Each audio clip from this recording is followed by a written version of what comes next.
संघर्ष कराडे यांची एक नितांत सुंदर कविता आहे।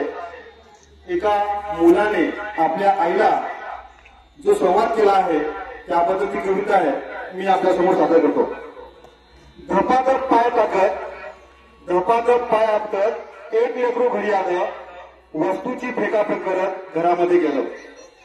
तिन्ही सांजेची वेळ, रात्र झाली नव्हती, आई असली तेव्हा समोर दिवा लावत होती। जगासमोर जे चालत नव्हतं ते घरामध्ये मात्र चाललं, बाहेर जे बोलता येत नव्हतं लेकरू आई समोर बोललं। म्हणाला, आई खोटाटी आहेस तू, खोट्या मार्गावर चाललीस, आजपर्यंत तू माझ्याशी खोटच बोललीस। आशीर्वाद देताना काय म्हणतेस की माझं काही चालणार नाही, माझ्या बाबतीत मुळी काही वाईट घडणार नाही। आईपासून काय लपलं तिच्या लक्षात आलं। तिने बाळाला बोलभर पाणी प्यायला दिलं। हुंक्यातून वाट काढत पाणी पोटात गेलं। आई म्हणाली, सांग तुला काय झालं? तो म्हणाला, आई लोक विचित्र आहेत फार, सतत सगळे माझ्यावरती खाऊन असतात खार।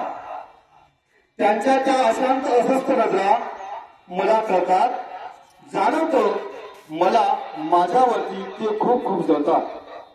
बरं माझ्याविषयी माघारी बोलतात लोकांजवळ, मी पुढे जातो ना माझा माझा का पोटात त्यांच्या कळ। बरं वाईट वाटतं याचं की या लोकांचा एक संघ झालाय, मी वाईट वागत नसून सुद्धा यांनी मला बाजूला केलाय। आई म्हणाली, बाळा तुला माझा प्रश्नच कळाला नाही, मी तुला काय झालं विचारले, तू त्यांचा त्रास सांगितला। सोडून देण्यात तुझ्यावरती ते रुसतायत का हसतायत? कारण तुला पूर्ण करायची स्वप्नही तुला तुझ्या डोळ्यांना दिसतात।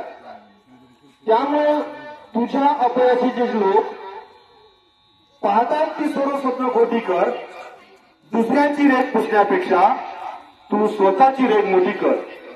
दुसऱ्यांची रेख पुसण्यापेक्षा तू स्वतःची रेख मोठी कर, आणि हे केलंस तर खरंच काही आणणार नाही।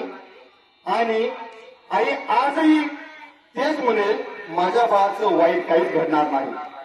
आईच्या तोंडी देवाचा साक्षात्कार झाला आणि तिने लावलेल्या दिव्याचा लख प्रकाश पडला, तिने लावलेल्या दिव्याचा लख प्रकाश पडला। धन्यवाद।